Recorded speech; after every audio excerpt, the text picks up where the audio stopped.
Muy buenos días a todos.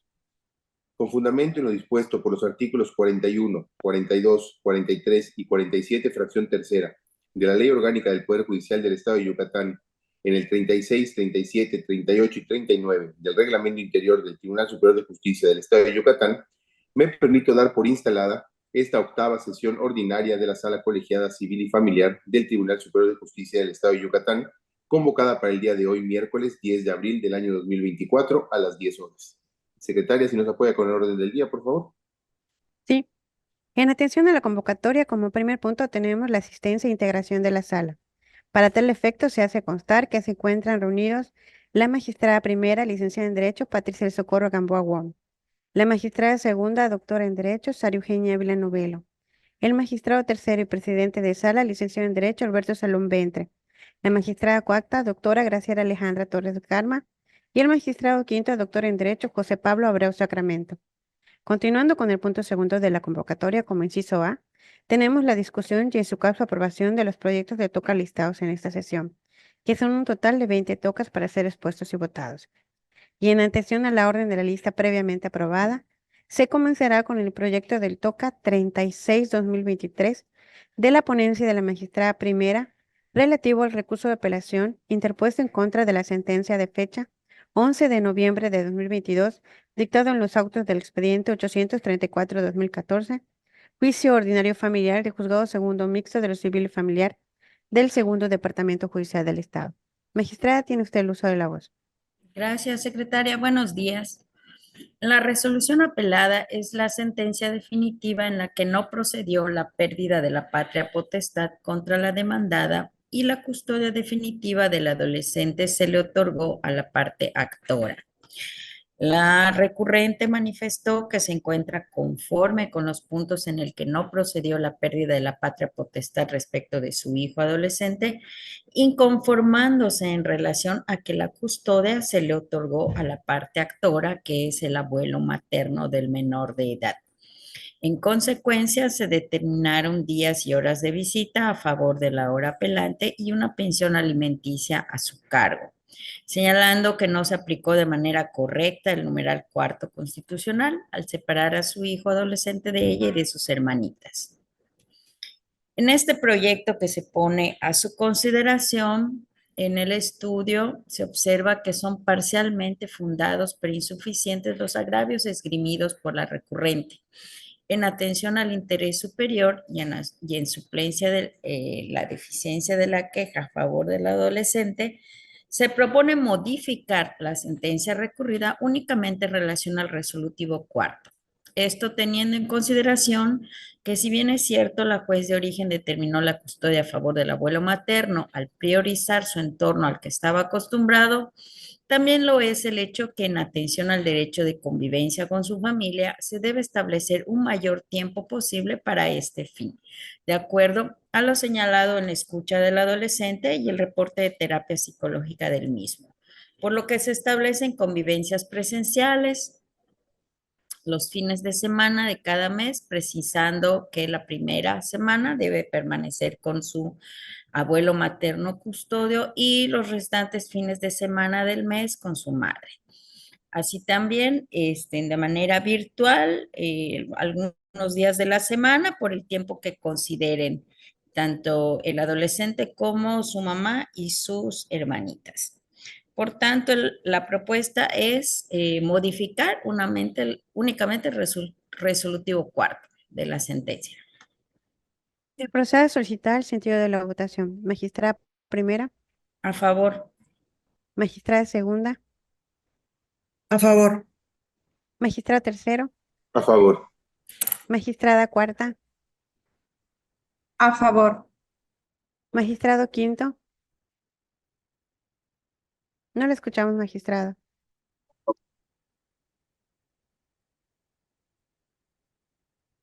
A favor. Sí, a favor. Gracias. Entonces, Ya lo escuchamos. Teniendo 5 votos a favor, se aprueba, modifica por unanimidad el proyecto del TOCA 36-2023. Seguimos con el TOCA 838-2023 de la ponencia de la magistrada segunda, relativo al recurso de apelación interpuesto en contra de la sentencia de fecha 23 de agosto de 2023, deducido del expediente 79 de 2023, relativo a las diligencias de jurisdicción voluntaria con tramitación especial del Juzgado Sexto de Oralidad Familiar del Primer Departamento Judicial del Estado. Magistrada segunda, tiene usted el uso de la voz. Gracias, secretaria. Buen día. En este asunto, la juez del conocimiento determinó fijar por concepto de pensión alimenticia provisional a cargo del hoy apelante la cantidad líquida que resulte del 25% del total de todos sus ingresos, con las deducciones de ley, que son las que se exceptúan. Para hacer efectiva dicha pensión, se ordenó asegurar vía embargo el porcentaje de los ingresos del deudor y también se razonó que el embargo sobre el 25% total de las percepciones y demás percepciones, de los ingresos que percibiera mensualmente el deudor alimentario, no constituía una garantía para asegurar el cumplimiento de la obligación alimentaria decretada en la propia sentencia, por lo cual, con base en el artículo 41 del Código de Familia para el Estado, se declaró trabado formal embargo sobre el predio descrito e indicado en el propio fallo, en la parte que corresponda al inconforme, ordenándose a la parte actora que compareciera ante el Registro Público de la Propiedad y Comercio a efecto de realizar el pago de los derechos correspondientes para hacer efectiva la inscripción de dicho pago. En este caso es el deudor alimentista quien viene como apelante y presenta los siguientes agravios. En un primer agravio se queja de que se le haya hecho un doble embargo, haciendo referencia a que resulta el primero el 25% de sus ingresos, además del que se ordenó sobre el inmueble. Aduce que es ilegal dicho doble embargo. Como segundo argumento, reclama que la pensión alimenticia que se le fijó sea tan alta en virtud de que cuenta con otros dos dependientes económicos y que uno de ellos actualmente es mayor de edad legal, y que la pensión alimenticia no cumple con el numeral 35 del Código Sustantivo en la materia, que hace referencia a la proporcionalidad de la pensión. A mi juicio, en el proyecto presentado, el primer argumento de disenso es infundado con base en la jurisprudencia correspondiente que dice alimentos, la retención de un porcentaje o monto del salario del deudor alimenticio como de la pensión no puede considerarse una garantía para asegurar su cumplimiento y por ende debe constituirse una para ese objeto. Legislaciones de los Estados de México y Querétaro.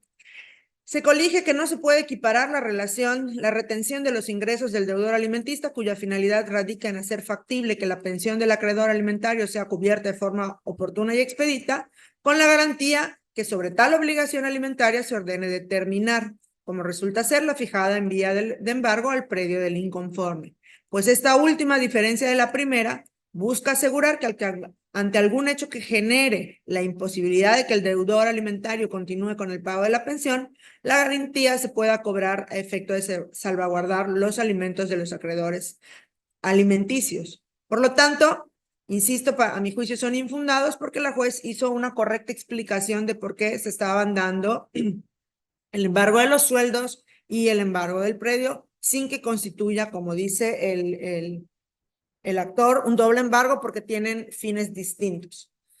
El segundo agravio también resulta infundado, pues contrario a lo sostenido por el apelante, la juez del conocimiento tomó en consideración que el deudor alimentario contaba con 2 hijos más, además del involucrado en las diligencias que nos ocupan. Pero en el caso no podía pasarse por alto que para el momento del dictado del fallo recurrido, una de sus hijos ya era mayor de edad, razón por la que ésta, al haber adquirido esa edad, ya no contaba con la presunción legal de necesitar alimentos, criterio que es afín a lo que al respecto señalan la legislación y la jurisprudencia en la materia. Bajo el criterio que refiere que para acreditar el hecho de los alimentos provisionales bastaría con exhibir el acta de nacimiento del acreedor, se estima actualizada la obligación del apelante respecto de proporcionarle aquellos a su diversa hija menor de edad, más no así respecto de la mayor de edad, pues de conformidad con lo dispuesto en el numeral 28 del mismo cuerpo normativo, la obligación que tienen los padres de otorgar alimentos a sus hijos se prorrogará el tiempo que sea necesario para que dicho descendiente concluya una carrera técnico-profesional, por lo que se reitera que en el caso de su hija de mayor de edad, la simple manifestación por parte del deudor alimentario de que su hija es su acreedora, pues resulta insuficiente para tomarla como una diversa acreedora alimentista, puesto que en el caso se reitera que al haber perdido la presunción de necesitar alimentos, esta tiene que ser acreditada, por lo que se quedan a salvo sus derechos para que los haga valer en la vía y forma que correspondan. Por lo tanto, se propone confirmar. Se procede a suscitar el sentido de la votación. Magistrada primera, A favor. magistrada segunda, A favor. magistrado tercero, A favor. magistrada cuarta, A favor. magistrado quinto. No lo escuchamos, magistrado. Escucha, a favor. Sí, ya, gracias. Obteniendo 5 votos a favor, el proyecto del TOCA 834-2023 se aprueba con firma por unanimidad. Continuamos con el TOCA 738-2023 de la ponencia del magistrado tercero, relativo al recurso de apelación interpuesto en contra de la sentencia interlocutoria de fecha 7 de septiembre de 2023, deducido del expediente 838-2021, relativo a las diligencias de ejecución voluntarias del juzgado tercero de la unidad familiar turno vespertino del primer departamento judicial del Estado. Magistrado, tiene usted el uso de la voz. Gracias, secretaria. Buenos días a todos otra vez. En este Gisela, caso, perdón, Alberto, creo que te equivocaste en el número. Es 838 y dijiste 834, si no estoy mal. Es 838. El anterior, el de la magistrada Sara Eugenia. Sí, 838. Ah, muy bien. Gracias. en este caso, el apelante es el promovente de las diligencias y, como ya comentaron, proviene de unas diligencias de jurisdicción voluntaria para una interdicción. En la resolución impugnada es la sentencia interlocutoria en la que se reconoció la capacidad y personalidad jurídica de la persona que se encontraba sujeta al estado de interdicción, se declaró extinguida la tutela ejercida sobre dicho ciudadano, se nombró a las personas que integran el sistema de apoyos, se estableció que dichas personas no tienen facultades de representación, se instituyeron salvaguardias y se dejaron a salvo los derechos del interesado para solicitar las modificaciones del sistema de apoyos. Después de revisar los agravios y hacer un estudio, voy mencionando cada uno de los puntos de agravio. El primero, se destaca que la primera sala de la Suprema Corte de Justicia de la Nación cuenta con diversos precedentes en los que ha declarado inconstitucional el régimen de interdicción respecto de personas mayores de edad con alguna discapacidad, estableciendo una corriente argumentativa que sustenta la incompatibilidad del sistema legal del Estado de interdicción con el modelo social y de derechos humanos de la Convención sobre los Derechos de las Personas con Discapacidad. Segundo, es infundado que no se haya respetado el debido proceso, pues adecuadamente dio intervención al interesado para expresar su voluntad. Asimismo, de acuerdo con el artículo 12 de la Convención, se reconoció la capacidad jurídica del interesado, teniendo su propia representación y personalidad jurídica, resultando innecesario que la juzgadora nombrara a una persona que se hiciera responsable del patrimonio, porque es precisamente quien ejercerá esa función por cuenta propia. Tercero, también es infundado el agravio referente a que no se respetó lo dispuesto por los artículos 726 y 739 del Código Procesal, puesto que si el procedimiento para la declaración de estado de interdicción no es acorde a la dignidad humana y en sí mismo es violatorio de derechos humanos, bajo esta premisa resulta lógico concluir que el proceso para el cese de la interdicción igualmente lo sea, y que éste debe adaptarse a lo dispuesto por la Convención, lo que correctamente realizó la juez. Cuarto, en lo referente a que se debió de realizar valoraciones médicas al interesado, se precisa que la acción de cese del estado de interdicción no puede tener como materia de análisis las cuestiones relacionadas con diagnósticos médicos, sino desahogada exclusivamente como una cuestión de derecho, en aplicación directa de la Convención, acreditando los siguientes elementos. A. La existencia de una resolución firme que haya declarado en estado de interdicción a la persona mayor de edad con discapacidad y B. La manifestación de voluntad de dicha persona de que cese dicho estado jurídico, lo que debidamente fue estudiado y atendido por la juez, debido a que la condición de salud mental del involucrado y su sometimiento a la realización de revisiones médicas para acreditar un cambio de circunstancias vinculadas a la desaparición, mejoría o control de su padecimiento no es un factor exigible para la decisión de cese de la interdicción. En consecuencia, es infundada la queja en ese sentido. Respecto a que el sistema de apoyos es infundado, respecto a que el sistema de apoyos es infundado el argumento planteado, puesto que la juzgadora sí se cercioró en la audiencia de la voluntad del interesado mediante el cuestionamiento directo a este, verificando su configuración con la participación y consentimiento de las personas atentas las condiciones propias de su discapacidad sin sustituir su voluntad. Por último, el segundo agravio relativo a que la autoridad del conocimiento realizó un requerimiento a la quejosa respecto de las cuentas de la administración deviene de inoperante en virtud de que éste se realizó en la audiencia extraordinaria y segunda instancia no es el momento para recurrir tal determinación, por lo cual se estima confirmar la sentencia impugnada. El proceso citar el sentido de la votación. Magistrada primera, A favor. magistrada segunda, A favor. magistrado tercero, A favor. magistrada cuarta, A favor. magistrado quinto. No.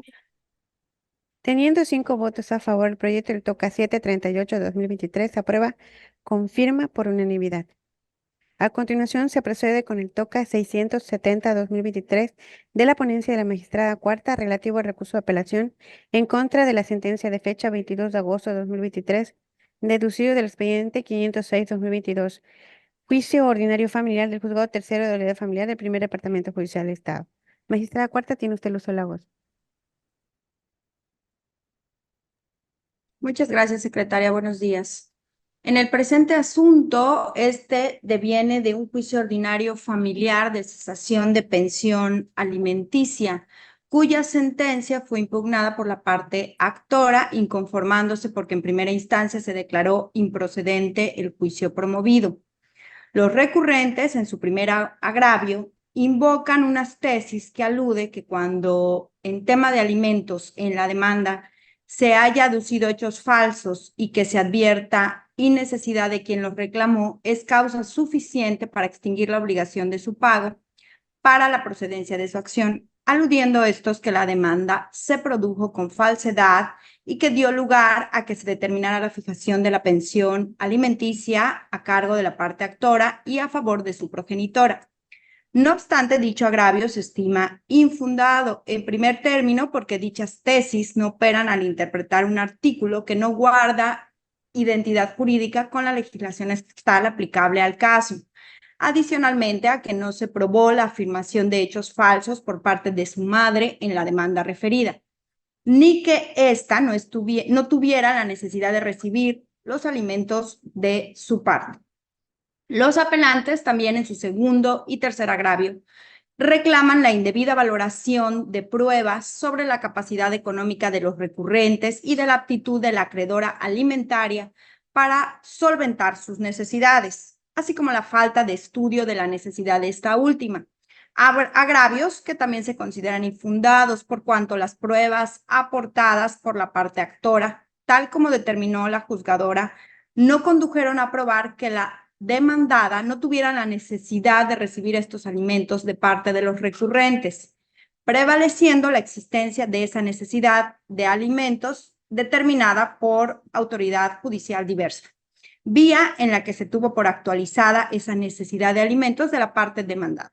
Finalmente, los impugnantes reclaman en su cuarto agravio la falta de fundamentación y motivación de la juzgadora de determinaciones relacionadas con una sustitución de testigos de la parte demandada, agravios que se estiman inoperantes porque al margen de que no expusieron el agravio que ello les causó y su trascendencia en la sentencia, no es a través de este recurso el estudio de dichas determinaciones. En esas condiciones, se propone declarar infundados e inoperantes los agravios de los apelantes en los términos expuestos y confirmar la sentencia recurrida. Se procede a suscitar el sentido de la votación. Magistrada primera, A favor. magistrada segunda, A favor. magistrado tercero, A favor. magistrada cuarta, A favor del proyecto. magistrado quinto. No le escuchamos. A favor. Gracias. Teniendo 5 votos a favor, se confirma por unanimidad el proyecto del TOCA 670-2023. Seguimos con el TOCA 602-2023 de la ponencia del magistrado quinto, relativo al recurso de apelación en contra del auto de fecha 24 de mayo de 2023, deducido del expediente 466-2021, relativo al juicio ordinario civil del juzgado segundo civil del primer departamento judicial del Estado. Magistrado quinto, tiene usted el uso de la voz. A ver, ¿se me escucha? Sí, perfecto. Como antecedentes de este caso, en auto de 17 de abril de 2023, la juez tuvo por presentado en tiempo el dictamen del perito de la parte demandada. Posteriormente, en auto de 24 de mayo de ese mismo año, procedió a regularizar el procedimiento, teniendo por rendido de manera extemporánea dicho peritaje y dejando sin efecto el proveído anterior. Inconforme con esta determinación, la parte demandada interpuso el recurso de apelación que estamos estudiando. En sus agravios, la parte apelante expresó que el artículo 52 del Código Procesal Civil local relativo a la regularización de los procesos judiciales fue indebidamente aplicado, ya que faculta a las personas juzgadoras única y exclusivamente para subsanar omisiones en la substanciación del proceso. Que la resolución es contraria a dicho código, toda vez que los autos que son apelables no pueden ser revocados por la autoridad que los dictó, que viola el principio de cosa juzgada porque dejó sin efectos el auto de 17 de abril cuando ya había causado ejecutoria, y que la resolución carece de debida fundamentación y motivación. Finalmente, señala también que esta resolución le causa al apelante un perjuicio económico. En la propuesta del proyecto se plantea confirmar la resolución en base a los siguientes razonamientos. Primero, que son infundados los agravios que refieren a que la fracción tercera del artículo 52 del Código Procesal limita a las personas juzgadoras a regularizar el procedimiento solamente para el efecto de enmendar omisiones, ya que en realidad es posible su aplicación para subsanar una omisión, clarificar una situación o rectificar la existencia de un error que es notorio, como el que se puede dar al momento de realizar el cómputo de un plazo. Se dice lo anterior considerando que el deber de los juzgadores de impartir justicia de manera pronta y que su rol no se limita a ser meros espectadores, sino que deben dirigir y encauzar los juicios procurando el respeto a los requisitos y formalidades procesales. Esta conclusión no transgrede el principio que refiere que los jueces no pueden revocar sus propias determinaciones, por cuanto en las situaciones en las que procede regularizar el procedimiento, no se requiere de la reinterpretación de la norma en contraste con los hechos, es decir, no se requiere de un análisis jurídico, como ocurre en el presente caso, que es notoria la existencia de un error de cómputo. Por otro lado, es infundado el agravio que refiere a la violación del principio de cosa juzgada, ya que la resolución impugnada no es una sentencia que resuelva el fondo del asunto y se considere ejecutoriada, por lo que no tiene ese efecto. Ahora bien, respecto a que el acuerdo carece de motivación y fundamentación, por una parte es infundado este agravio, puesto que el auto sí cuenta con estos requisitos, se motiva en la causa de la regularización y se fundamenta en el Código Procesal, y por otro es inoperante porque de la simple lectura del agravio es claro que este se refiere a hechos ajenos a la litis. Finalmente, el agravio relativo a un perjuicio económico es inoperante toda vez que el derecho a ofrecer su dictamen ha precluido, por lo que no tendrá necesidad de contratar otro peritaje. Además, no puede reprocharse un perjuicio económico a la juzgadora cuando la presentación en tiempo de las pruebas corresponde a las partes. Por lo tanto, repito, el proyecto propone confirmar la resolución. Se procede a solicitar el sentido de la votación. Magistrada primera, A favor. magistrada segunda, A favor. magistrado tercero, A favor.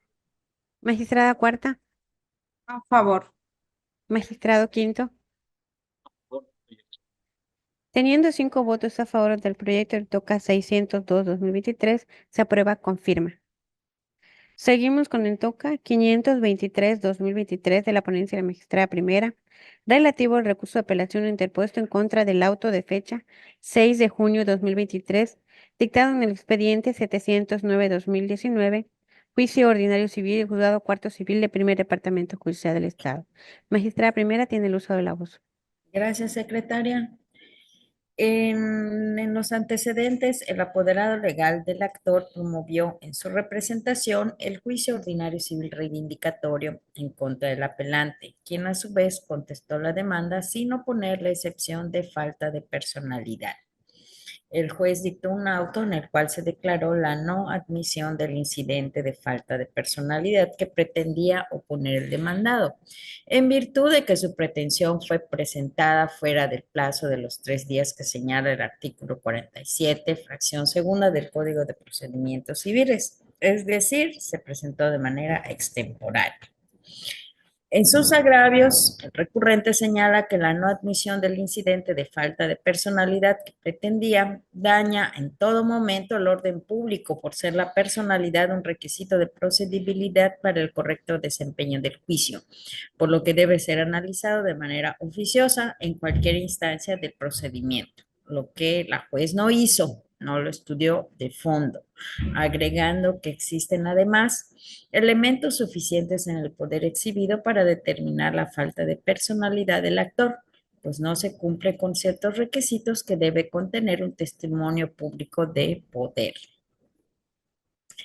Atendiendo al principio del debido proceso y a fin de que el auto recurrido sea congruente con lo fallado en esta instancia, se propone modificar únicamente en cuanto a la justificación de la no admisión del incidente, es decir, que no es admisible por el hecho de que fue presentado extemporáneamente, pero en virtud de que no fue opuesta cuando se dio contestación a la demanda, que era el momento procesal idóneo para hacer valer su pretensión, por lo que se reitera su no admisión, no porque no fue presentada dentro del término otorgado en el auto combatido, que es el de 3 días, sino porque no se hizo en el momento procesal oportuno. Por tanto, su derecho de combatir la personalidad con la que compareció el actor ya había precluido. Esto, aun cuando la figura de personalidad es un presupuesto procesal que debe ser estudiado de oficio por el juzgador conforme a su facultad potestativa, ya que esto no libera a las partes de su obligación de agotar las alternativas que la ley les conceda para impugnar la determinación del juez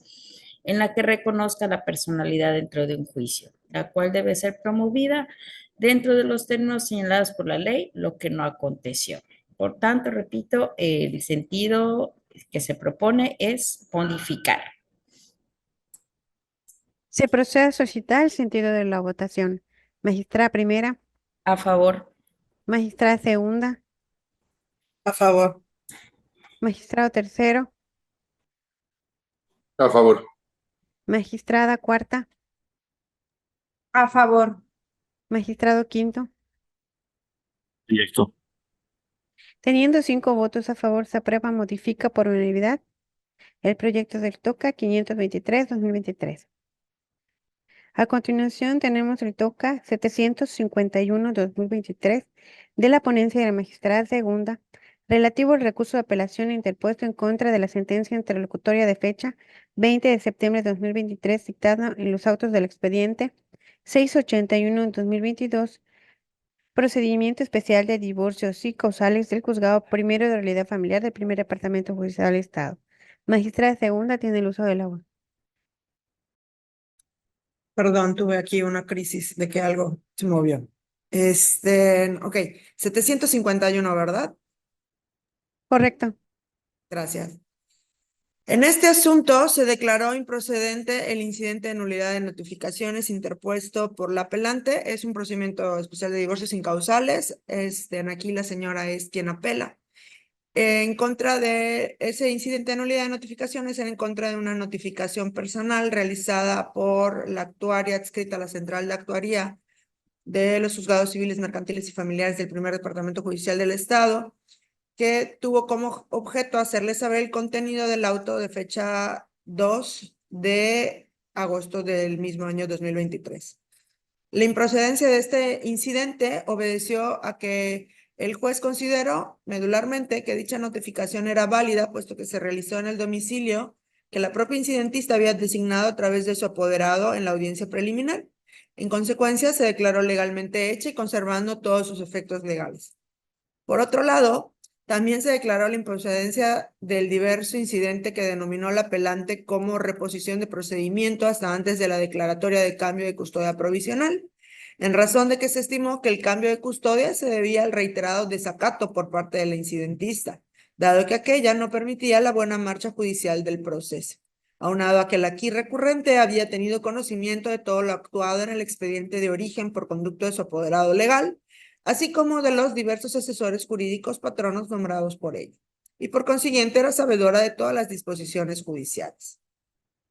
Con relación a este último incidente, se indicó que no le asistía la razón a la inconforme en el sentido de que no había recibido las medidas de protección que solicitó que debían aplicarse a su excónyuge, porque aseguró que es violento, pues el juez afirmó que de auto se advertía que se habían emitido medidas de protección en favor de la incidentista, así como una medida provisional de guardia y custodia de sus hijos menores de edad, y que en ambos casos se tomaron en consideración los hechos de violencia que se habían expuesto en autos.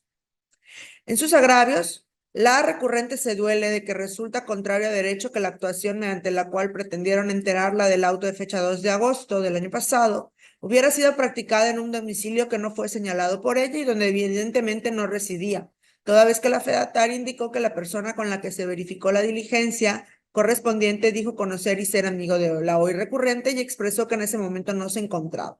Circunstancia que debió de ser estudiada toda vez y concatenada con los informes rendidos por la Secretaría de Relaciones Exteriores, y se pudo haber advertido con facilidad que ella radica en los Estados Unidos de América.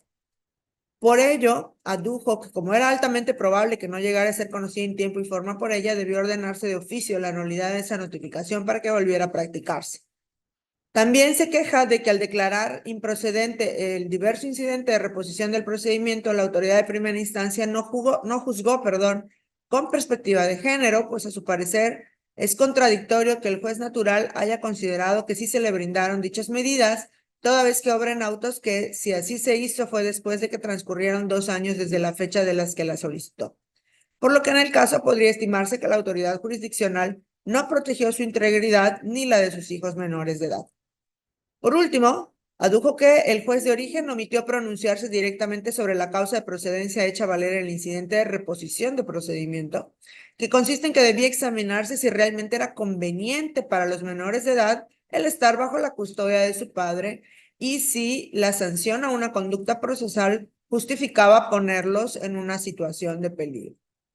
A mi juicio, los agravios antes planteados en su totalidad resultan parcialmente fundados e inoperantes.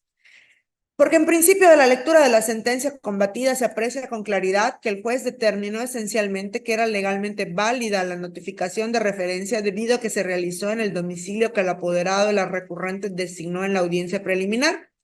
Sin embargo, no me parece acertada dicha determinación, pues el hecho de que con la revisión del acta levantada por la actuaria se aprecia que la notificación ciertamente se realizó en el predio que fue señalado en actos, por quien contaba con facultades de representación suficientes para hacerlo en nombre del apelante.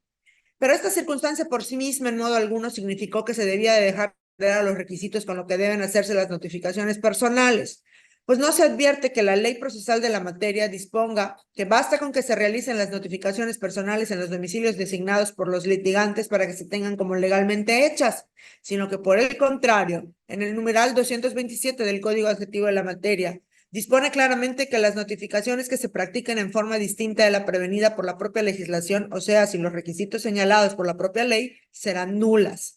De esta manera, al contrastar lo establecido en el numeral 212 del referido cuerpo de leyes en el que se regulan las notificaciones personales, con el acta levantada en fecha 11 de agosto del año pasado, es posible afirmar que la notificación en cuestión no se realizó conforme a derecho en razón de que se advierte que ésta se efectuó por medio de cédula y a través de un tercero, y ello solo debió acontecer en el caso de que previamente se hubiera dejado citatorio y la persona buscada no haya esperado a la fedataria respectiva. No se debe soslayar que las fases que componen una diligencia de notificación personal conforman una unidad jurídica en la que se debe respetar el orden establecido en la legislación. También debe considerarse, como bien expresa la parte apelante, que en autos obran los oficios girados por el Instituto Nacional de Migración que ponen en evidencia que al momento de realizarse la notificación no se encontraba fuera del domicilio porque salió a hacer unas diligencias, como se refirió ahí. sino porque se encontraba fuera del país. Por lo tanto, es difícil asegurar que se le haya hecho llegar oportunamente la cédula de notificación respectiva. Además de lo anterior, debe atenderse que la notificación fue ordenada por el juez partiendo de la base que era una diligencia urgente, ya que se trataba de comunicar a la recurrente que había perdido la custodia provisional de sus hijos, lo que significaba una resolución trascendental al encontrarse controvertidos los derechos de dos niños. Y en el caso concreto no se cuenta con la certeza de que se le hizo saber al impetrante de manera personal el auto emitido por el juez, para que de esa manera tuviera la oportunidad de hacer valer los derechos que estimara pertinentes. De ahí se estima procedente modificar la sentencia impugnada en este aspecto para el efecto de dejar insubsistente la notificación de qué se trata y ordenar una nueva que se haga conforme a derecho. No le asiste la razón al inconforme cuando afirma que en el procedimiento no se juzgó con perspectiva de género y que tanto ella como sus hijos menores de edad no se les proporcionó la protección judicial debida, toda vez que de las constancias del expediente se aprecia que el juzgador, en atención a los hechos de violencia que alegó, estableció que el padre de los menores de edad no podía acercarse ni a la recurrente ni a los hijos de ambos, con diversas medidas, ¿no? Que no se acerque, que no les llame por teléfono, etcétera, etcétera. Y que las visitas se lleven de manera supervisada en el SECOFAI, mediante lo cual se evitaba que los niños fueran sustraídos por su padre. Que en esencia es la razón que invocó en los autos la hoy inconforme para que se le concedieran dichas medidas. No resulta ser eficaz para revertir el fallo el argumento del inconforme en el que señaló que no podía considerarse que recibió la protección judicial porque aconteció con demora, pues aunque se admitiera que se otorgaron de manera tardía, no combate la consideración realizada por el juez en el sentido de que no era dable reponer el procedimiento en virtud de que en todo momento pudo hacer valer las defensas que hubiera estimado pertinentes porque estaba comprobado que la parte recurrente contaba con la suficiente defensa legal para hacer valer sus derechos.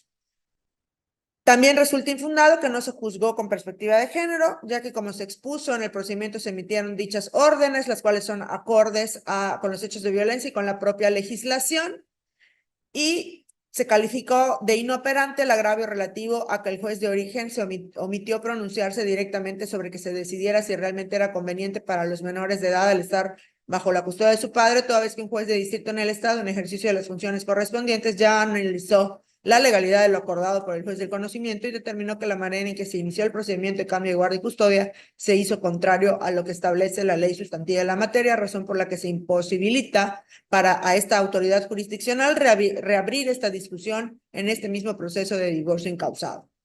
Por lo tanto, propongo modificar solo lo relativo al incidente de nulidad de notificaciones para dejar insubsistente la notificación en materia del incidente y ordenar que se haga una nueva conforme a derecho. Se procede a solicitar el sentido de la votación. Magistrada primera, A favor. magistrada segunda, A favor. magistrado tercero, A favor. magistrada cuarta, A favor. magistrado quinto. Ahora no le escuchamos, abogado. A favor del proyecto. Gracias. Teniendo 5 votos a favor, se aprueba, modifica por unanimidad el proyecto del TOCA 751-2023. Seguimos con el TOCA 742-2023 de la ponencia del magistrado tercero, relativo al recurso de apelación interpuesto en contra de la sentencia de fecha 10 de julio de 2023, dictada en el expediente 195-2020, juicio ordinario civil y juzgado segundo civil y primer apartamento judicial del Estado. Magistrado tercero tiene el uso de la voz. Gracias, secretaria. En este caso, el apelante es la parte actora. La resolución impugnada es la sentencia en la que se declaró la improcedencia del juicio de la acción reivindicatoria, por cuanto la actora no acreditó que el bien inmueble reclamado sea de su propiedad, concluyendo que la parte actora no probó su acción, absolviendo la parte demandada. Estimo que son infundados e inoperantes los agravios invocados por la recurrente, puesto que estos están formulados genéricamente y no contienen argumentos que controviertan las consideraciones sustentadas en el fallo.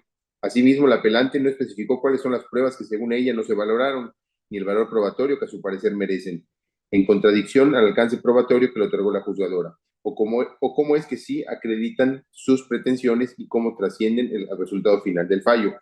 Del examen de la sentencia nos advierte que la autoridad haya utilizado una argumentación falsa y ajena a la litis, puesto que expuso los requisitos necesarios para acreditar la procedencia de la acción, efectuando su estudio, siendo que del análisis del primero de ellos resultó que no se comprobó la propiedad de la cosa cuya reivindicación se pretendía, sin que exista una violación a los artículos 3 3 y 15, fracción segunda del Código Procesal de la materia, pues estos únicamente prevén quiénes son las personas que pueden comparecer a juicio y los requisitos que debe contener el primer escrito que se presente ante la autoridad.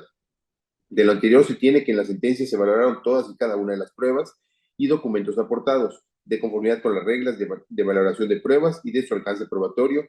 Ninguna lo tiene para producir una convicción distinta en relación a que la actora sea efectivamente la propietaria del bien que reclama, por lo que la sentencia se encuentra debidamente motivada y fundada. Por lo anterior, propongo confirmar. Se procede a suscitar el sentido de la votación. Magistrada primera, A favor. magistrada segunda, A favor. magistrado tercero, A favor. magistrada cuarta, A favor. magistrado quinto, A favor del proyecto. obteniendo 5 votos a favor del proyecto, el toca 742-2023, se aprueba con firma por unanimidad.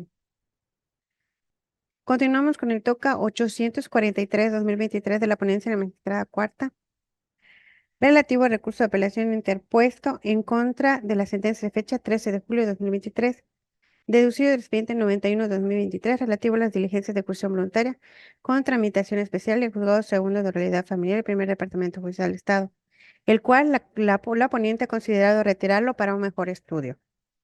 Y es por eso que continuaremos con el toca 892-2023 de la ponencia del magistrado quinto, relativo al recurso de apelación en contra de la sentencia de fecha 5 de octubre de 2023, deducido del expediente 106-2022, juicio ordinario civil y juzgado segundo civil del Primer Departamento Judicial del Estado. Magistrado quinto, tiene usted el uso de la voz. Secretaria, en la sentencia apelada, la juez de origen concluyó que la parte actora sí acreditó los elementos de su acción y declaró procedente la acción reivindicatoria luego de haber analizado y declarado improcedente la acción de prescripción positiva interpuesta por uno de los demandados en vía de reconvención, pues no acreditó la causa generadora de la posesión que tiene sobre inmueble litigioso. Contra dicha resolución, los demandados interpusieron el recurso de apelación que nos ocupa y en él expresaron los siguientes agravios: que la juez no hizo una correcta valoración de las pruebas que ofrecieron, toda vez que no le dio valor al hecho de que en la carpeta de investigación que ofreció se dictó el no ejercicio de la acción penal a favor de los apelantes por la comisión del delito de despojo de cosa inmueble, y que esta prueba acredita que ellos son posesionarios desde el 2015 y que ostentan la posesión como dueños desde ese año. Además, señalan que el actor siempre les manifestó a los apelantes que cuando retornara a Yucatán se formalizaría la compraventa, por lo que argumentan ostentar la posesión del predio en cuestión en calidad de dueños, lo cual consideran haber acreditado. Manifiestan que le han hecho diversas mejoras a dicho predio, las cuales se pueden observar con la documentación que exhibieron y que consideran no fueron valoradas por la juez de primera instancia, pues en la actualidad el predio está totalmente diferente, ya que siempre han actuado como dueños del predio. Y finalmente, los recurrentes invocan la tesis aislada de rubro contrato verbal. Su celebración puede demostrarse por medios de prueba distintos de la testimonial. El proyecto propone confirmar la resolución de primera instancia al declarar infundado el primer agravio relacionado con la valoración de pruebas, por cuanto la juez sí tomó en cuenta las pruebas aportadas por los demandados. Sin embargo, estas no fueron suficientes para acreditar los elementos de la acción de prescripción positiva que intentaron, particularmente para acreditar la causa generadora de la posesión, ni para desvirtuar las pruebas ofrecidas por su contraparte, pues no se desprende que exista un acuerdo de compraventa ni que hayan hecho pago alguno al actor por el predio en cuestión. Además, se declara inoperante el segundo agravio relacionado con las mejoras realizadas al predio en calidad de propietarios por acuerdo verbal con el propietario, por cuanto no combate frontalmente los argumentos en los cuales se apoya la sentencia recurrida y esencialmente son las mismas manifestaciones que hicieron valer en el hecho segundo de la contestación de la demanda. Finalmente, respecto a la tesis invocada, se les hace saber que la misma no les favorece, ya que del estudio en conjunto de pruebas que ofrecieron, no se logra advertir que la compra-venta se haya llevado a cabo por los motivos antes mencionados, por lo que, reitero, se propone confirmar. Se procede a solicitar el sentido de la votación. Magistrada primera, A favor. magistrada segunda, A favor. magistrado tercero, A favor. magistrada cuarta, A favor. magistrado quinto. Favor. Teniendo 5 votos a favor, el proyecto del TOCA 892-2023 se aprueba, confirma por unanimidad. Seguimos con el TOCA 584-2023 de la ponencia de la magistrada primera, relativo al recurso de apelación interpuesto en contra del auto de fecha 19 de junio de 2023, dictado en el expediente 318-2023, diligencias de jurisdicción voluntaria tercero de la Unidad Familiar del Primer Departamento Judicial del Estado. Magistrada primera tiene el uso de la voz. Gracias, secretaria. La apelante de este asunto relata que nació en esta ciudad de Mérida, Yucatán, México, pero sus padres se trasladaron al país de Belice, donde decidieron registrarla, manifestando que había nacido en una clínica de un pueblo de San Pedro, distrito de Belice. Ahora solicita que le reconozcan su nacionalidad mexicana y le expidan su acta de nacimiento, para lo cual presentó solamente un certificado de nacido vivo expedido por la Clínica Mérida, lo cual no fue admitido por no ser la vía y forma legal correspondiente.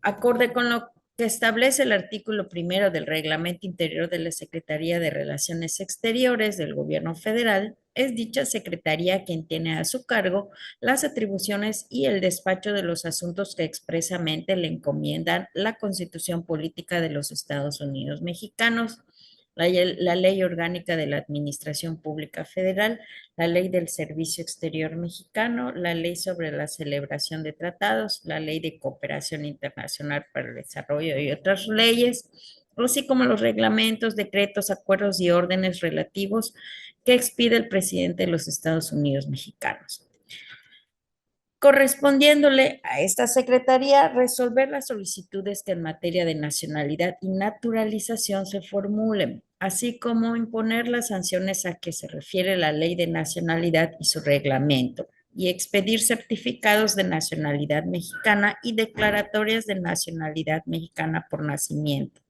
así como cartas de naturalización de conformidad con lo dispuesto en el artículo 33 del reglamento citado.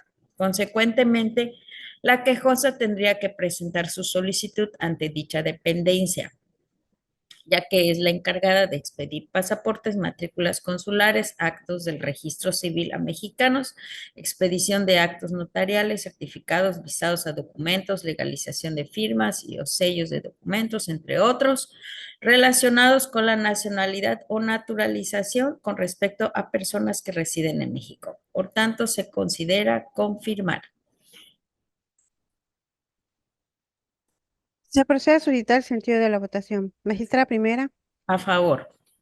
magistrada segunda, A favor. magistrado tercero, A favor. magistrada cuarta, A favor. magistrado quinto. Disculpe, abogado, pero no la escuchamos. Favor del proyecto. Gracias. Teniendo 5 votos a favor, se aprueba, confirma por unanimidad el proyecto del TOCA 584-2023.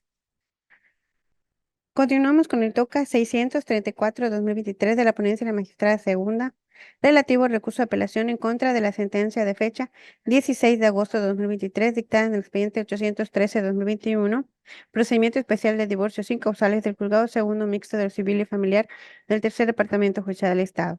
Magistrada segunda tiene el uso de la voz. Muchas gracias. Cabe señalar que en este asunto,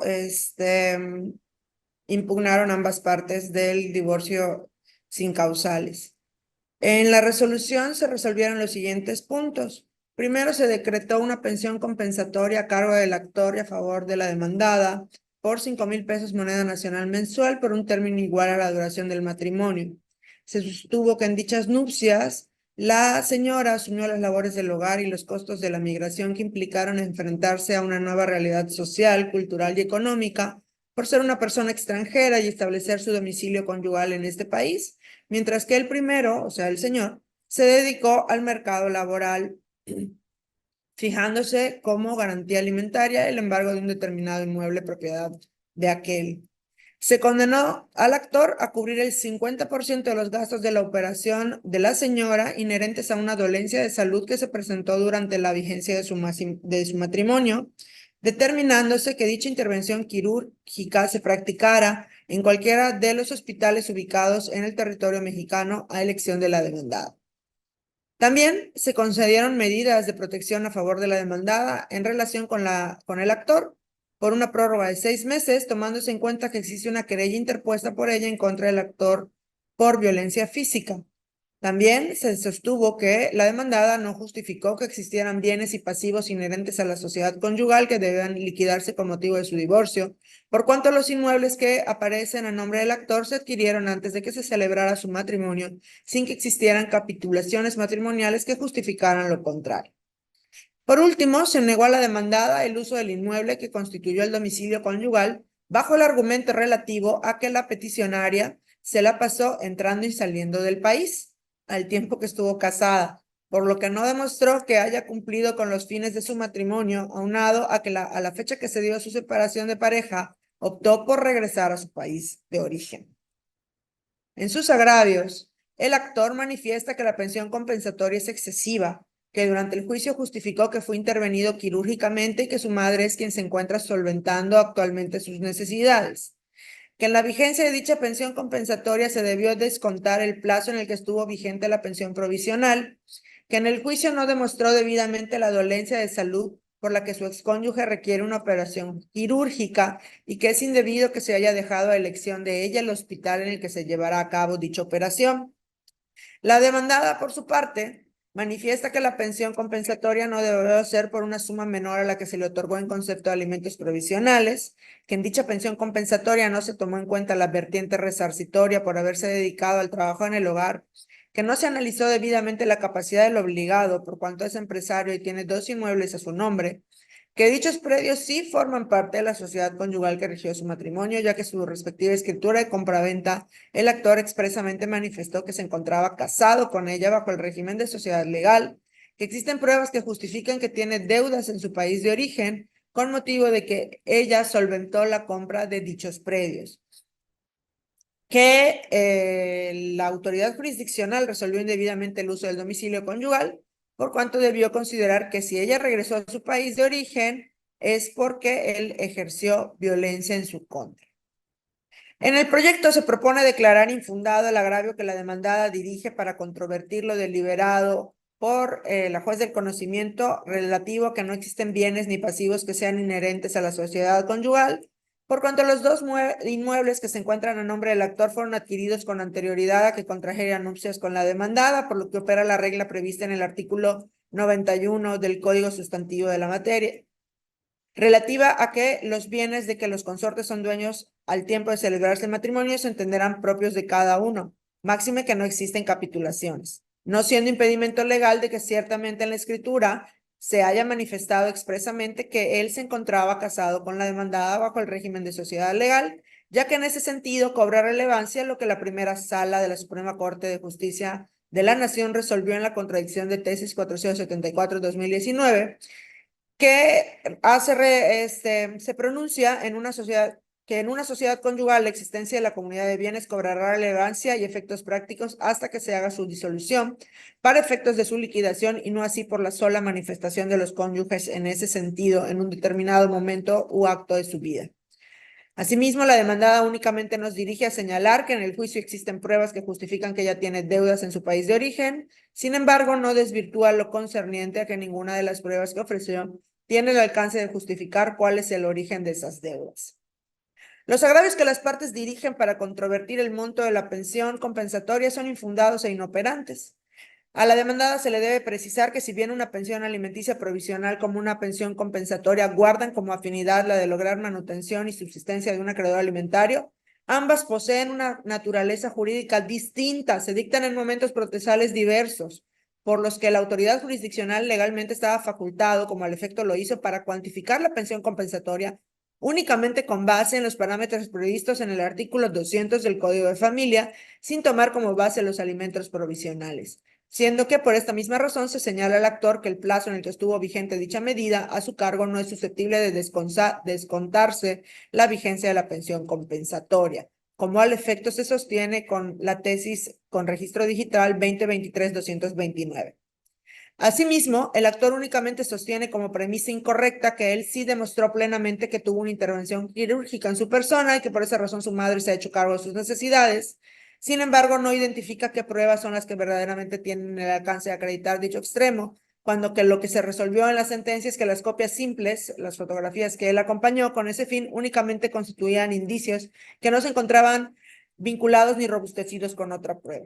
No obstante lo anterior, en la presente apelación se abunda que el acuo sí atendió debidamente a su capacidad como obligado, pues pese a que se sostuvo que no se conocía cuántos ascendían sus ingresos, trajo a colación, entre otros aspectos, que el obligado cuenta con un buen estado de salud, que siempre ha estado activo en el mercado laboral, pues su actividad es la de empresario y que es propietario de 2 inmuebles, lo que resulta acorde con el criterio sustentado en la contradicción de tesis 251-2020, en el que descansa la idea de que el término capacidad no tiene una connotación estrictamente económica, sino que abarca todas las características cuantitativas y cualitativas de una persona para generar ingresos.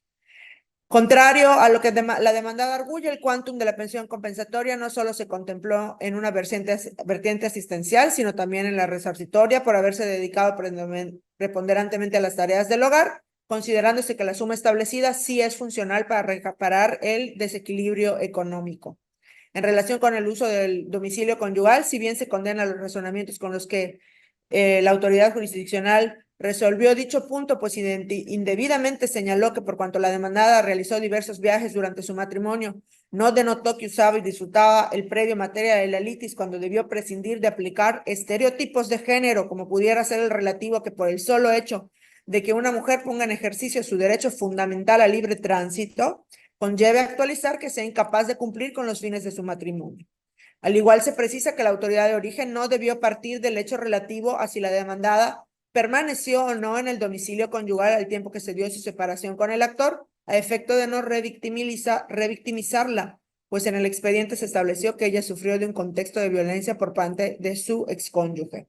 Sin embargo, dicho agravio es insuficiente para otorgarle el uso del que fuere su domicilio conyugal, por cuanto la pensión compensatoria que se le otorgó a su favor no solo cubrió una vertiente resarcitoria, sino también asistencial, la cual respaldó todos los rubros inherentes a los alimentos que incluyen casa, habitación. Son infundados los agravios que se dirigen a controvertir la condena que se estableció a cargo del actor para que cubra el 50% de los gastos de la operación de su excónyuge, pues más allá de que no ofreció una prueba directa que acredite dicha dolencia de salud, el derecho de probar de las partes no se limita al ofrecimiento de un solo medio de convicción, sino que gozan de libertad probatoria para esos fines.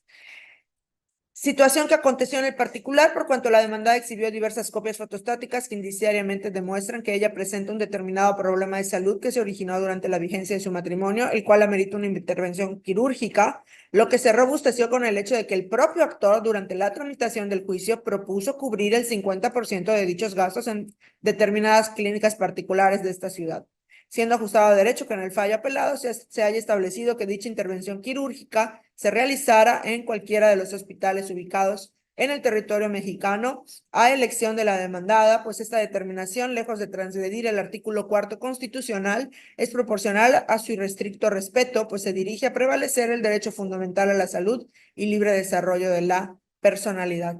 Por estas razones y otras que se abundan en el proyecto, a mi juicio se debe confirmar la resolución impugnada. Se procede a suscitar el sentido de la votación. Magistrada primera, A favor. magistrada segunda, A favor. magistrado tercero, A favor. magistrada cuarta, A favor. magistrado quinto,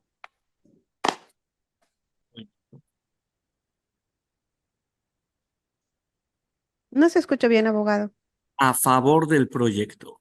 Gracias. Obteniendo 5 votos a favor del proyecto del TOCA 634 de 2023, se aprueba, confirma por unanimidad. Seguimos con el TOCA 779 de 2023 de la ponencia del magistrado tercero, relativo al recurso de apelación interpuesto en contra de la sentencia de fecha 18 de septiembre de 2023, dictada en los actos del expediente 388 de 2023, juicio ordinario civil del Juzgado Primero Civil y Primer Departamento Judicial del Estado. Magistrado tercero tiene el uso de la voz. Gracias, gracias, secretaria. En este caso, el apelante es la parte demandada. El auto impugnado es por medio del cual procedió el juicio ordinario civil promovido en contra de la hoy recurrente, en el que la parte actora acreditó su acción y la parte demandada de aquí apelante no acreditó sus excepciones, decretándose el remate en pública subasta del predio materia de la litis, sujeto a las disposiciones contenidas en el artículo 683 del Código de Procedimientos Civiles del Estado, con la salvedad de que servirá de base para el remate el avalúo pericial, repartiéndose el producto obtenido en el remate y venta del citado predio en partes iguales a sus copropietarios. En el proyecto, después de la lectura de la sentencia combatida, se advierte que la autoridad jurisdiccional de primera instancia correctamente determinó la existencia de la copropiedad y si bien la hoy recurrente opuso excepciones, estas fueron declaradas improcedentes por la juez, conforme a derecho, pues a juicio de esta sala nos advierte que la demanda interpuesta fuera oscura o imprecisa, ya que la actora señaló en la misma que las partes no habían llegado a un acuerdo con la venta del inmueble del cual son copropietarias. De igual forma, se estiman inoperantes las alegaciones vertidas por la hoy recurrente, al referir nuevamente que lo expuesto por la actora resulta una serie de manifestaciones oscuras, ambiguas, ilógicas, incoherentes, sin base ni sustento, así como también al manifestar que en ningún momento se ha visualizado, ni mucho menos materializado, la idea de desajenarse del predio de su propiedad, refiriendo que es falso lo aducido por la autora, en el sentido de que no habían podido llegar a un acuerdo respecto a la venta del inmueble, pues alega son hechos que nunca acontecieron, toda vez que las mismas constituyen una reiteración al contenido del escrito de contestación de demanda de la hora apelante, siendo que tales planteamientos ya fueron atendidos por la juez de conocimiento y por el contrario del escrito de expresión de agravios no se puede advertir que se controviertan las consideraciones formuladas por la juzgadora que sustentan el fallo recurrido, motivo por el cual se estima que lo que hoy manifiesta como agravios ya ha sido motivo de estudio en primera instancia, siendo analizadas tales manifestaciones y declaradas sin fundamento legal por la juez.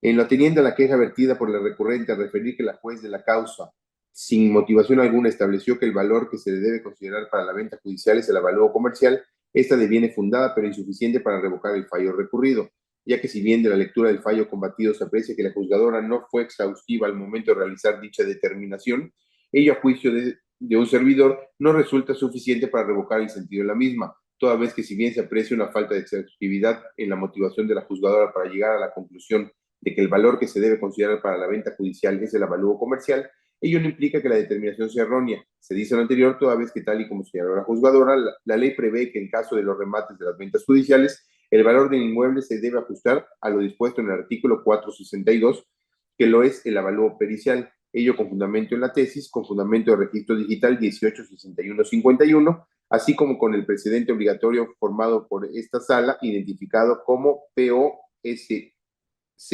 segunda 5011 civil. En consecuencia, habiendo resultado por una parte inoperantes e infundados y por otra parte fundados pero insuficientes los agravios vertidos por la quejosa, procede confirmar la sentencia impugnada. Procede a solicitar el sentido de la votación. Magistrada primera. A favor. Magistrada segunda. A favor. Magistrado tercero. A favor. Magistrada cuarta. A favor. Magistrado quinto. Bueno, ¿me escuchan? Ahora sí, abogado. A favor. Gracias. Teniendo 5 votos a favor, se aprueba, confirma por unidad el proyecto del TOCA 779-2023. Sigue el TOCA 868-2023 de la ponencia de la magistrada cuarta, relativo al recurso de apelación en contra de la sentencia de fecha 19 de septiembre de 2023, deducido del expediente 30-2023 relativo a la diligencia de ejecución voluntaria con tramitación especial del Juzgado Segundo de Oralidad Familiar del Primer Departamento Judicial del Estado. Magistrada Cuarta, tiene usted el uso de la voz. Muchas gracias, secretaria. En el proyecto que someto a consideración, se resuelve el recurso de apelación interpuesto por la parte actora en contra de la sentencia dictada en el procedimiento de origen, en la cual se decretaron alimentos provisionales a favor de su hijo menor de edad, equivalentes al 30% del total de los sueldos, emolumentos y demás prestaciones ordinarias y extraordinarias percibidas por el demandado. Ahora bien, contrario a lo manifestado por la promovente en la sentencia recurrida, se tomaron en consideración tanto las necesidades de alimentos del menor de edad, incluidas las inherentes a su educación, como las posibilidades económicas del deudor para determinar la procedencia y el monto de la pensión alimenticia a favor del infante. Del mismo modo, opuesto a lo señalado por la recurrente, la jueza de origen no se apartó del interés superior de la niñez, pues ponderó la necesidad del menor de edad de recibir una pensión alimenticia, en contraste con las posibilidades del deudor, y recabó de oficio pruebas para obtener información con respecto a los ingresos y percepciones del demandado y determinar de forma real y objetiva el monto correspondiente. Por otra parte, también se consideró que no le asiste la razón al apelante al considerar que en la sentencia recurrida se le impuso una carga alimentaria superior en relación con el deudor, toda vez que el demandado cumple con su obligación al asignarle una pensión a su acreedor y ella al incorporarlo a su familia, tal y como lo señala el artículo 33 del Código de Familia del Estado. De igual forma, en el proyecto se le indica a la promovente que todo aumento o disminución de la suma fijada de manera provisional y que estime insuficiente para el acreedor deberá hacerse valer a través de la correspondiente vía contenciosa. Por lo tanto, al haber resultado infundados los agravios de la recurrente, se propone confirmar la sentencia impugnada. Se procede a solicitar el sentido de la votación. Magistrada primera, A favor. magistrada segunda, A favor. magistrado tercero, A favor. magistrada cuarta, A favor. magistrado quinto. Sería a favor. Gracias. Teniendo 5 votos a favor, se aprueba, confirma por unanimidad el proyecto del TOCA 868-2023. Seguimos con el TOCA 781-2023 de la ponencia del magistrado quinto, relativo al recurso de apelación en contra de la sentencia de fecha 10 de octubre de 2023, deducido del expediente 271-2022, relativo al procedimiento especial de divorcio sin causales del Juzgado Primero de Oralidad Familiar del Primer Departamento Judicial del Estado. Magistrado quinto, tiene usted el uso de la voz.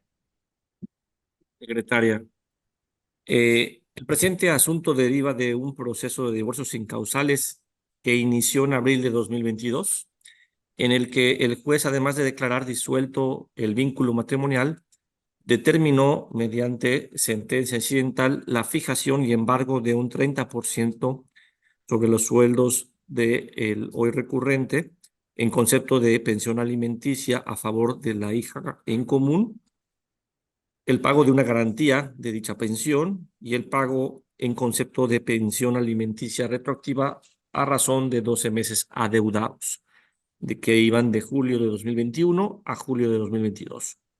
Contra esta determinación, ambas partes presentaron su correspondiente recurso de apelación, en el que principalmente se inconformaron porque, en el caso del apelante, el juez no consideró el principio de proporcionalidad de conformidad al artículo 35 del Código de Familia de nuestro Estado y se inconforma del pago decretado por concepto de pensión alimenticia del 30% sobre su sueldo, sin contemplar que tiene otros 2 acreedores alimentarios menores de edad, dejándolos en total indefensión. Particularmente señala que el juez no consideró el nacimiento de una nueva descendiente a pesar de ser advertido de ello durante la tramitación del procedimiento. También señala que le causa un alto perjuicio económico cumplir con una doble garantía de pensión alimenticia Y finalmente, respecto de la pensión retroactiva decretada, argumenta que el cálculo parte de un error, pues él dejó el hogar conyugal de manera posterior que se afirma, además de que demostró el cumplimiento del pago requerido con pruebas ofrecidas y desahogadas en el procedimiento. Por su parte, la recurrente señaló que la sentencia no es congruente con lo manifestado y acreditado y es violatoria de los derechos de su hija menor de edad porque no se cumplió con el principio de proporcionalidad al no respetarse el binomio posibilidad-necesidad, por lo cual solicita conforme a derecho los aumentos de la pensión alimenticia del 30 al 40% de los sueldos del padre de la menor de edad y su correspondiente ajuste en la garantía y la pensión retroactiva adeudada. El proyecto propone reponer el procedimiento antes de la audiencia para escucha de sentencia a que hace referencia el expediente, tras dejar insubsistente la sentencia de fecha de 10 de octubre de 2023. Respecto al primer agravio del padre deudor alimentario apelante, la sentencia propone declararlo fundado, pues al dictarse la pensión alimenticia definitiva a favor de la hija del matrimonio que se disolvió, el juez determinó conservar el 30% decretado en las medidas provisionales. Sin embargo, cuando ello ocurrió, cuando se determinaron estas medidas provisionales, la última descendiente del señor no había nacido y a pesar de que el apelante dio a conocer este hecho mediante prueba superviniente en la que exhibió su acta de nacimiento, el juez no valoró las necesidades y circunstancias en las que esta nueva acreedora se encuentra, así como la afectación que tiene en la capacidad del deudor alimentario el aportar alimentos en el porcentaje decretado. En ese sentido, aunque el presente asunto se trata de un juicio, de un proceso especial de divorcios incausales que tiene por objeto disolver el vínculo del matrimonio, la legislación local señala que cuando existan hijas o hijos menores de edad en estos procedimientos, que diversos acreedores alimentarios y sobre todo hijas o hijos menores de edad nuevos, el juez de oficio o a petición de parte interesada debe allegarse de la información necesaria para resolver las cuestiones relacionadas con ellos con el objetivo de proteger y hacer que se respeten sus derechos. Al respecto, la Suprema Corte de Justicia de la Nación ha señalado que cuando se vean involucrados los derechos de la niñez, existe una litis abierta, por lo que el juzgador siempre debe de procurar la mayor cobertura para los derechos alimentarios de aquellos. Asimismo, se ha determinado que existen deberes concretos que las personas juzgadoras tienen que cumplir en atención a la obligación de realizar una amplia suplencia de la queja, lo que implica el deber de analizar en todo momento del proceso todo lo que pueda afectar a la familia y en particular los derechos e intereses de los menores de edad. Atender todas las necesidades y circunstancias de las menores de edad involucradas, estén planteadas en la litis, surjan durante el proceso e incluso aunque no figuren en estos. Recabar de manera oficiosa todo el material probatorio que tenga a su alcance, inclusive su desahogo necesario para resolver el asunto, y valorar todo el material probatorio con el que se cuenta y el recabado de manera oficiosa, aun cuando vaya más allá de la litis planteada. En consecuencia, resulta esencialmente fundado el primer agravio presentado por el apelante, pues no se aplicó con exactitud el principio de proporcionalidad ya estudiado y la razón principal es por la falta de elementos probatorios necesarios. Y por cuanto no se cuenta con información suficiente para fijar en plenitud de jurisdicción el monto equitativo, seguro y razonable de pensión a favor de la hija en común con la recurrente, en atención al principio de proporcionalidad y de conformidad al interés superior de los derechos de las menores de edad aquí insertas, los derechos de igualdad y no discriminación, resulta conveniente dejar insubsistente la sentencia de fecha 10 de octubre de 2003, reponer el procedimiento antes de la audiencia para escucha de sentencia a que hace referencia el expediente, a fin de que se recabe de oficio y a la brevedad posible las pruebas necesarias para determinar de manera precisa el estado de necesidad de la segunda y tercera descendientes del apelante, las posibilidades y capacidades actuales y reales del recurrente, que incluyen la obligación alimenticia que tiene con su primer hijo, de quien se tiene certeza de cobertura de sus necesidades alimentarias, y las circunstancias o características particulares en que se desenvuelven tanto el acreedor como sus hijas menores de edad.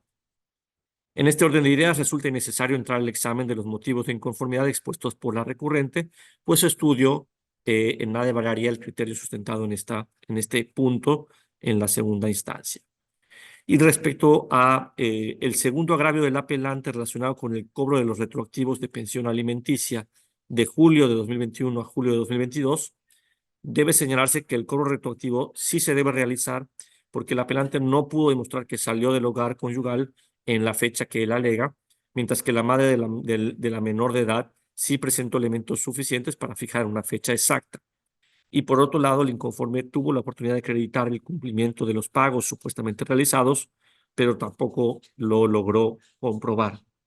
Ahora bien, en cuanto al cálculo de la pensión retroactiva, es importante señalar que deberá tomarse en cuenta 12 meses completos y 3 semanas, en lugar de los 12 meses que se establecen en la sentencia, toda vez que el primer descuento que se realizó al salario del deudor alimenticio únicamente cubrió una semana del mes de julio y no el mes completo como erróneamente se calculó en la sentencia.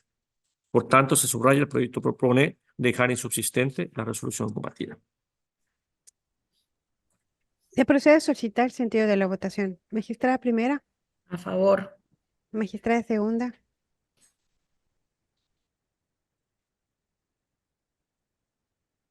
magistrada segunda, Perdón, es que desapareció el botón. Ya, a favor. gracias. Magistrado tercero, A favor.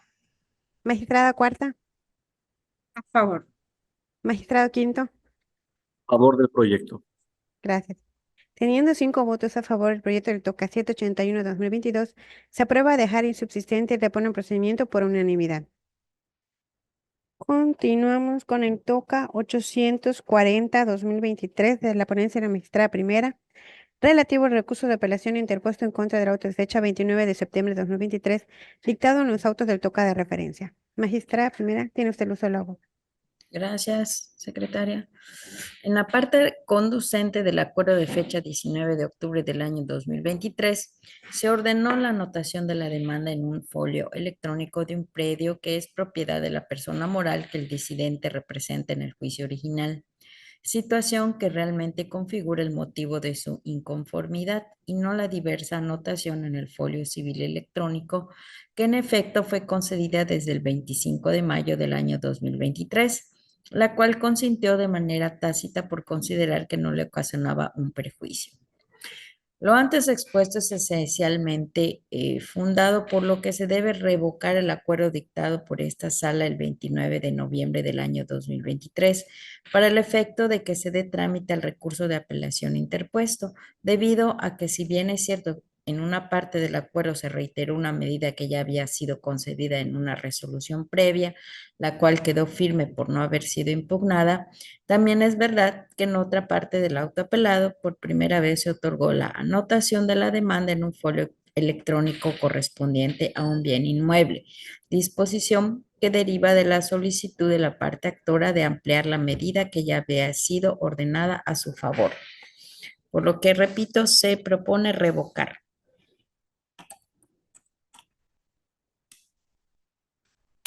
Se procede a solicitar el sentido de la votación. Magistrada primera, A favor. magistrada segunda, A favor. magistrado tercero, A favor. magistrada cuarta, A favor. magistrado quinto. A favor del proyecto. Teniendo 5 votos a favor, se aprueba revoca por unanimidad el proyecto del TOCA 840-2023.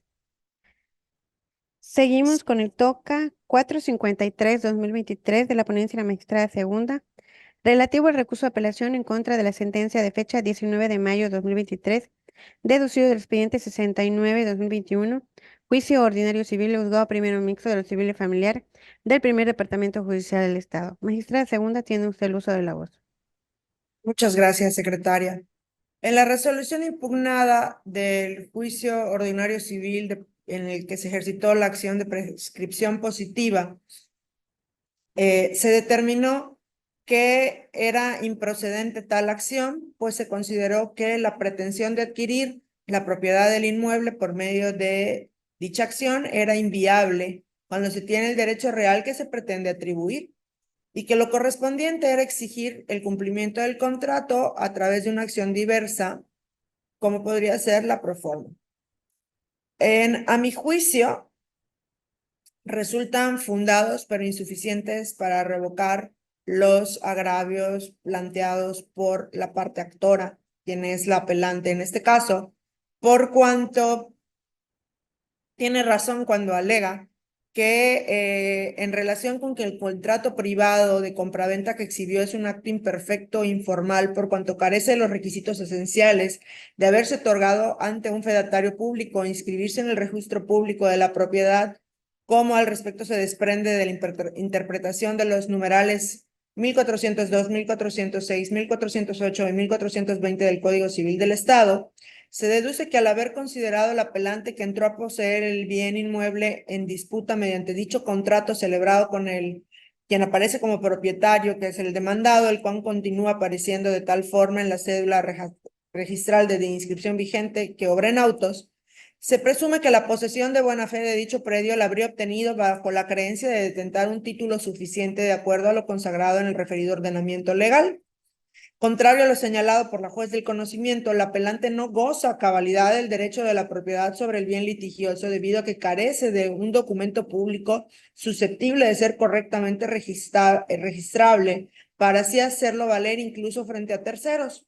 Por ende, legalmente solo puede tenérsele como presunto propietario para los efectos de entablar un procedimiento judicial a través del cual formalizar dicho derecho real, enfatizándose que la acción pro forma o de otorgamiento de escritura pública de compraventa del inmueble como una acción que es de cumplimiento, no resulta ser la vía idónea para haberse encausado las pretensiones de la actora, pues de la lectura del documento base de la acción se vierte que el comprador demandado no se comprometió a otorgar la escritura pública del bien raíz ante notario público, lo que se evidencia ante la ausencia en autos del convenio alguno donde conste tal obligación del vendedor. De ahí que se insista que la parte actora sí se encontraba en aptitud de ejercer la acción de prescripción positiva.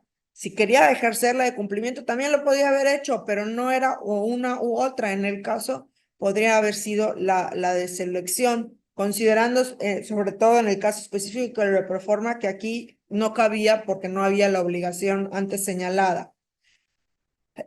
En ese sentido, o por lo anterior, tiene que reasumirse jurisdicción y estudiar si se acreditaron los demás elementos de la acción de usucapión. Y aquí es donde resultan insuficientes los agravios, por cuanto al hacer el estudio de todos los elementos, resulta que no se acreditaron otros elementos configurativos de la acción, en la especie los de naturaleza fáctica, como son que la posesión que se disfrutó de forma pacífica, pública y continua, como al respecto señalan los diversos criterios judiciales que se plasmaron en el proyecto que puse a su consideración. Por lo tanto, se propone modificar únicamente la parte considerativa. Van a permanecer los puntos resolutivos que hacen referencia a que no procedió el juicio. Entonces, el sentido sería modificar la resolución. Secretaria. Se procede a solicitar el sentido de la votación. Magistrada primera, A favor. magistrada segunda, A favor. magistrado tercero, A favor. magistrada cuarta, A favor. magistrado quinto, Proyecto. a favor del proyecto. Teniendo 5 votos a favor, se aprueba, modifica por unanimidad el proyecto del TOCA 453-2023. Sigue el TOCA 821 de la ponencia del magistrado tercero relativo al recurso de apelación interpuesto en contra del auto de fecha 7 de julio de 2023, dictado en los actos del expediente 859 de 2018, juicio ordinario civil y juzgado segundo civil del primer departamento judicial del Estado. Magistrado tercero tiene el uso de la voz. Gracias, secretaria. En este caso, el apelante son los promoventes. El agravio, los recurrentes alegan que los dejaron en estado de indefensión al tenerlos por no contestar a la demanda, pues aducen que obran en autos que fueron declarados de domicilio ignorado, lo que motivó la publicación de los edictos y se hicieron conocedores de la demanda. Asimismo, aducen que desconocen la supuesta modificación que se les hizo, pero la supuesta notificación que se les hizo el 6 de mayo del año 2021, pues como consta en ningún momento recibieron personalmente el emplazamiento a demanda, por lo que fue hasta ahora que se dieron por contestada la demanda. En mi opinión, resulta inoperantes los agravios invocados por los recurrentes, ya que de la revisión de las constancias procesales tenemos que los recurrentes se dieron por enterados de la demanda por medio de edictos publicados el día 26 de febrero del año 2023, y en lugar de ejercitar su derecho y señalar que no estuvieron debidamente notificados, únicamente se abocaron en contestar la demanda. En efecto, si los ahora apelantes consideraban que fueron notificados de manera contraria a derecho, contaban con la aptitud de promover un incidente de nulidad de notificaciones dentro de los 3 días siguientes a los que tuviera conocimiento de la notificación, por lo que no haber sido impugnado por los aquí inconformes en la forma y momentos oportunos, se considera que tanto lo había acordado como la manera en que fue notificado resultaron tácitamente consentidas, por lo que dicho agravio resulta inoperante, puesto que los ahora apelantes pierden de vista que en el caso que nos ocupa no resulta ser la vía legal ni el momento procesal oportuno para impugnar la forma en la que fueron notificados. Por lo anterior, propongo confirmar. Se procede a suscitar el sentido de la votación. Magistrada primera, A favor. magistrada segunda, A favor. magistrado tercero, A favor. magistrada cuarta, A favor. magistrado quinto. Proyecto. Teniendo 5 votos a favor, se aprueba confirma por unanimidad el proyecto del TOCA 821-2023. Seguimos con el TOCA 879-2023 de la ponencia de la magistrada cuarta, relativo al recurso de apelación en contra del auto de fecha 30 de octubre de 2023, deducido del expediente 980-2022, relativo al juicio de sucesión del juzgado segundo mixto de lo civil y familiar del primer departamento judicial del Estado. Magistrada cuarta tiene el uso del agua. Muchas gracias, secretaria. En el proyecto que someto a consideración, se resuelve respecto al recurso de apelación interpuesto por uno de los promoventes en contra del auto de fecha 30 de octubre del año 2023, dictado por la jueza segunda mixta de lo civil y familiar del primer departamento judicial del Estado, con sede en Humán, Yucatán, en el que la juzgadora declaró que no había lugar a admitir el juicio de sucesión intestada por no cumplir en su totalidad con las prevenciones que se les hizo en el auto de fecha 3 de marzo del año 2023. Ahora bien, se propone revocar el auto de primer grado y declarar esencialmente fundados los agravios que expresó el apelante, ya que la decisión de la juzgadora resultó contraria a derecho, pues no fue precisa en señalar cuáles fueron las prevenciones que no cumplieron los promoventes. Se procede a suscitar el sentido de la votación. Magistrada primera, A favor. magistrada segunda, A favor. magistrado tercero, A favor. magistrada cuarta, A favor. magistrado quinto. A favor del proyecto. Teniendo 5 votos a favor, se aprueba revoca por unanimidad el proyecto del TOCA 879-2023. Continuamos con el TOCA 906-2023 de la ponencia de la magistrada segunda, relativo al recurso de apelación en contra del auto de fecha 25 de septiembre de 2023, deducido del expediente 98-2021, juicio ordinario civil del juzgado primero civil del primer departamento judicial del Estado. Magistrada segunda tiene el uso del agua. Muchas gracias. En la resolución impugnada, que es un auto relativo a un juicio ordinario civil, se negó a la parte actora a llamar a juicio en calidad de litisconsortes pasivos a cierto comité. Cabe recalcar, perdón, creo que sería bueno que diera como un antecedente, que todo es en el contexto de un régimen de propiedad en condominio. Entonces, la parte actora señala que debe llamarse a ciertos órganos, perdón, del régimen de propiedad en condominio como litisconsortes pasivos necesarios. En el auto apelado, la juez del conocimiento consideró que la etapa postulatoria ya había fenecido, que la litis ya estaba integrada y que el juicio ya se encontraba en la etapa probatoria, toda vez que desde el mes de junio de 2021 se tuvo por contestada la demanda y que en ese momento se debió de haber hecho valer la existencia del litisconsorcio pasivo que refiere la parte actora aquí apelante. El apelante, en resumen, se queja de violación en su perjuicio del artículo 21 del Código Adjetivo de la materia, alega que el auto impugnado carece de debida fundamentación, que se incumplió con el principio de exhaustividad, que se transgredió su derecho al debido proceso y también el de acceso a una tutela judicial efectiva, que con el argumento dado por la juez no se trata de una causa jurídica suficiente para desestimar su petición y para evitar que la figura del litisconsorcio sea analizada como un presupuesto procesal advertible incluso de manera oficiosa. A mi juicio, resultan fundados los agravios planteados, pero únicamente en relación con dos de las figuras u órganos que pretende que se llamen como litisconsortes pasivos.